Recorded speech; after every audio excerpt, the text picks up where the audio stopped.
There's a big misconception around base jumping that it's this amazing, glamorous, sexy, sensationalized thing, and it is. But it's only part of the story. That's maybe like the 10% that you're seeing, in TV commercials and in movies and on YouTube. What you're not seeing is everything it takes to get into that. Training, the money being spent, packing parachutes and hiking up and not jumping, talking about gear with friends, researching stuff on the internet. You don't see the sleepless nights either because you're waiting to jump a building or because you got bad news. The risk versus reward, in my opinion, it's not there. I don't want any of my friends that don't base jump to start base jumping. Furthermore, we make excuses for it too. We deny how dangerous it is, and yet we still do it. I'm a second-generation skydiver, so growing up, I knew skydiving is something I always wanted to do. So when I turned 18, I did a tandem, and then I just started doing my AFF, which is jumping on your own. Base jumping never really appealed to me. I was kind of a dorky kid, like it just seemed unsafe and I didn't want to do it. But I'm also the guy that'll try anything once. So I tried it once and I fell in love with it, and now I base jump more than I skydive. So skydiving and base jumping is very different. Skydiving requires a lot of training, regulated by the FAA and the USPA, and there's a lot of rules. Base jumping is pretty much the exact opposite. Yes, there's a lot of training involved, but it's kind of the training you're taking upon yourself. You're only going to friends to get help. You can go through a course, but a course is going to try in 3 days trying to teach you how to base jump, which is a years-long process. It's kind of just enough to get your feet wet. You're generally in very remote areas where if you do get in trouble, you're by yourself and only you or your friends can help you. You're going to land in riverbeds, parking spots, streets, very short canopy time, very short free fall, and it's very unregulated. Wingsuiting applies to both skydiving and base jumping. Instead of redirecting air, it fully pressurizes, and then you can fly around and you can cover miles if you so choose. Wingsuit base jumping is inherently the most dangerous sport in the world. No one really argues that anymore, especially if you look at the numbers. And the reason being is because you're essentially in a straitjacket and you're flying this wingsuit down the side of a mountain. Flying with something, you always want to have something in proximity to you. You want to have a relative point to see what you're doing and what your speed is and how you're moving around. And that means you're flying closer terrain. To describe the feeling, you're experiencing a lot of things at once. There's an internal emotional process as well as a thought process, and then a chemical process is happening in your body too.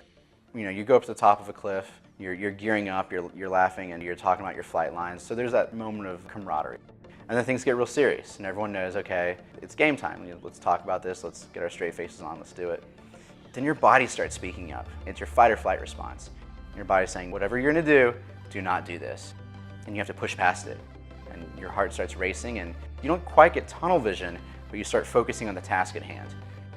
And for me, I'm terrified every single time.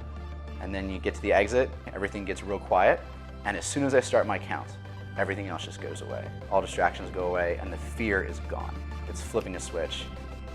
At that point, my body has realized, okay, we can't prevent this from happening, so we're gonna just go with it and do whatever we can to do to survive.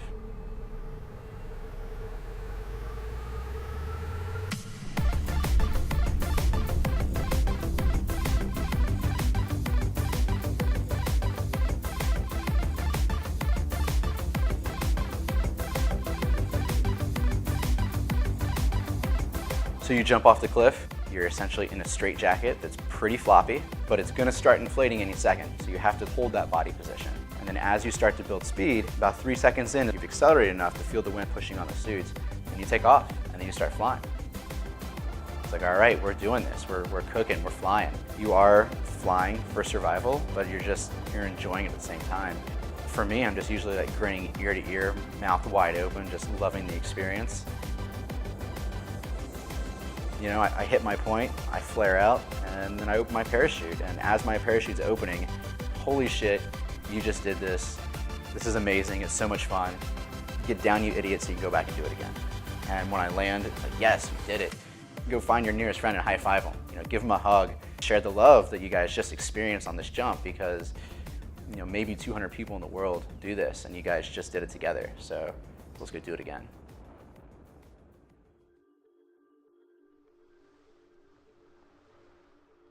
So in terms of the courage it takes to go and try something new for the first time, there's blind courage, which is just being cocky, and then there's confidence. And so confidence comes with doing things the right way and skill. when I was jumping in Cincinnati. I was doing a little bit of traveling here and there, but I mostly quit skydiving. And then my friends decided they wanted to take up wingsuit base jumping and go to Switzerland. And I was like, no, doesn't really interest me. It seems too deadly, like too out there. You know, only the best were doing it. So it's like, yeah, I'm not the guy that jumps off a bridge because all of my friends do, except I am. My very first wingsuit base jump was on a load with 6 other people. I felt pretty confident, but the entire hike, I'm like, hey, if you don't think I'm ready, I'll back down. And my friends were like, if we weren't confident in your ability to do this, we wouldn't have you here. Part of it was confidence in myself and my training and my mindset. And then part of it was confidence that my friends know what they're talking about, they'll take care of me. And that's really important in this community. There is no regulation, there is no rules. So the people you look to for training, for advice, for help, are going to be your friends. Wingsuiting made me fall in love with skydiving all over again. And then from there it translated into base. And it opened up a whole new world. Now all of a sudden there's a lot more jumps and a whole other sport essentially that I wanted to be involved in.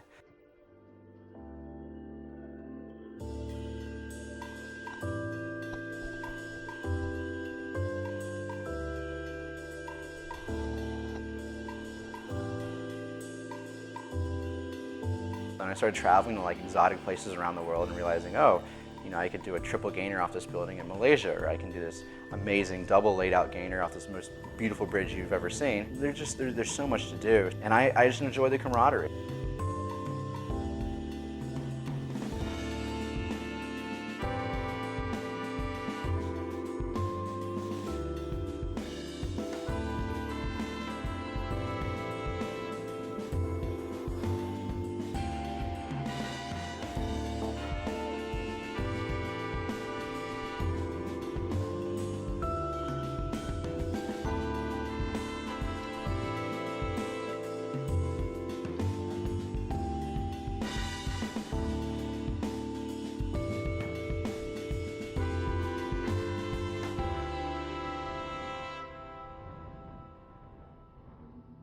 It's a very deadly sport. People die all the time, and each death definitely affects what you're thinking and how you want to go about things in the future.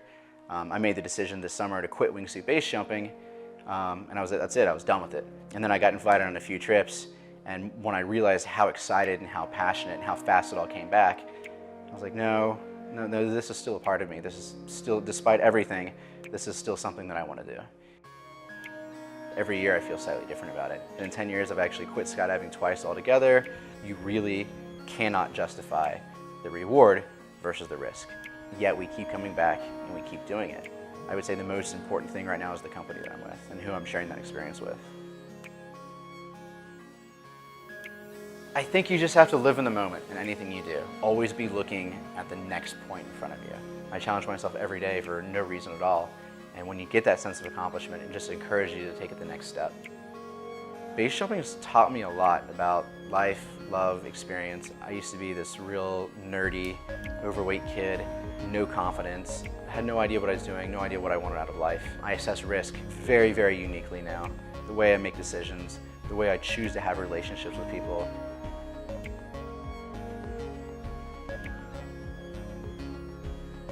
The jump is the catalyst for the entire experience. We're going to go to these exotic locations, and we're going to set forth on this mission. It's the travel, it's the planning, getting there, it's sharing the celebratory meals, it's having the nervous hikes, it's giving the hugs before the exit, challenging yourself with life or death situations. It's a sense of accomplishment. And we're just operating outside the lines of what society deems as normal.